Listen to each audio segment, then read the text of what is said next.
Heroine గా రామోజీరావు నిర్మాతగా సంగీతం శ్రీనివాస్ దర్శకత్వంలో వచ్చిన మయూరి చిత్రంలో నాట్య కళాకారిణిగా నటించిన సుధా చంద్రన్ జీవితంలో కూడా ఓ కాలు లేని దివ్యాంగురాలన్న సంగతి తెలిసిందే. ఆమె మాత్రమే కాదు, మరికొందరు సినీ నటులు కూడా పుట్టుకతో వైకల్యం కలిగిన తమ పట్టుదలతో రాణించి ఆ లోపాలను జయించి ప్రేక్షకులలో వారికి అసలు ఆ వైకల్యం ఉందనే విషయాన్ని మర్చిపోయేలా చేశారు. ఇటీవల మరణించిన శాండల్వుడ్ హీరో ధ్రువ్ శర్మ అందులో ఒకరు. ఈయన దివ్యాంగుల క్రికెట్లో ఇండియాకు ప్రాతినిధ్యం వహించి ఇండియా టీంకి ప్రపంచ కప్ రావడంలో కీలక పాత్రను చేశాడు. ఇక ఆయన సినీ సెలబ్రిటీ క్రికెట్ లీగ్లో కిచ్చా సారథ్యంలోని కర్ణాటక బుల్డోజర్స్ జట్టుకు ప్రాతినిధ్యం వహించి 6 మ్యాన్ ఆఫ్ ద మ్యాచ్లు, 2 మ్యాన్ ఆఫ్ ద సిరీస్లు గెలుచుకున్నాడు. ఈయన పుట్టుకతో చెవిటి, మూగ, కానీ నటుడిగా హీరోగా రాణించాడు. ఆయన స్నేహాంజలితో పాటు లూటీ, బెంగళూరు 560023, తిప్పాజీ సర్కిల్ వంటి విజయవంతమైన చిత్రాలలో హీరోగా రాణించాడు.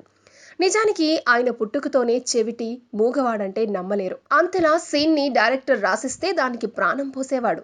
ఇక ఆయన నటించిన కిచ్చు చిత్రం త్వరలో విడుదల కానుంది. ఈ చిత్రంలో ఆయన మీద స్నేహంతో కిచ్చా సుదీప్ ఓ పాత్రను పోషించాడు. ఇక ఆయన సొంత కంపెనీ అప్పులలో ఉండడం, అప్పుల తాకిడి ఎక్కువ కావడంతో పురుగుల మందు తాగాడు. 3 రోజులు హాస్పిటల్లో చికిత్స పొంది తర్వాత శరీరంలోని అవయవాలన్నీ పనిచేయడం మానేయడంతో మరణించాడు. ఆయన మృతి కన్నడ చిత్ర పరిశ్రమకు పెద్ద లోటే. శరీర వైకల్యాలను అధిగమించిన అతడు మానసికంగా మాత్రం బలహీనుడుగా మిగిలిపోయాడు. ముందున అభినయకు కూడా మూగ, చెవుడు.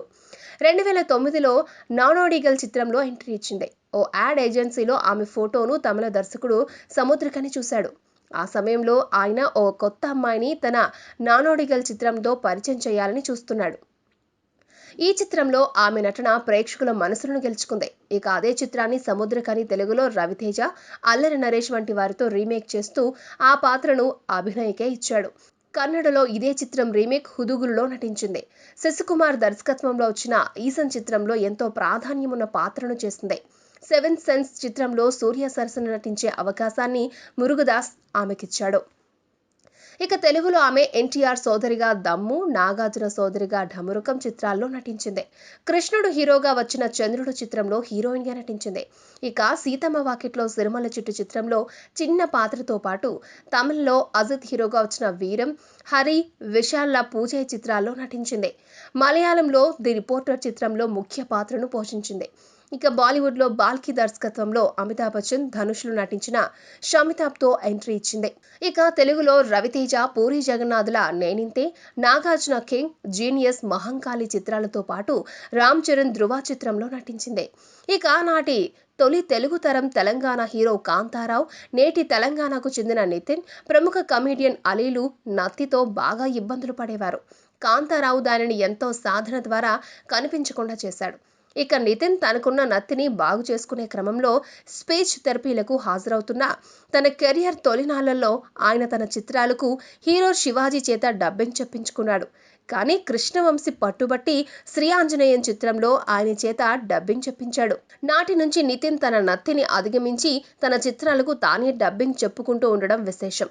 ఇక అలీకి కూడా చాలా నత్తి ఉంది. ఆయన కూడా తన డైలాగ్ డెలివరీ, టైమింగ్తో కష్టమైన చోట్ల తనదైన శైలిలో ఒత్తి పలుకుతూ ఆ లోపం కనిపించకుండా తన వైకల్యాన్ని అధిగమించాడు. ఈ వీడియో మీకు నచ్చితే ఓ లైక్ కొట్టండి, మీ ఫ్రెండ్స్ కు షేర్ చేయండి. ఇలాంటి డిఫరెంట్ వీడియోలను మరిన్ని చూడాలనుకుంటే మా యూట్యూబ్ ఛానల్ ను సబ్స్క్రైబ్ చేయడం మాత్రం మరవకండి.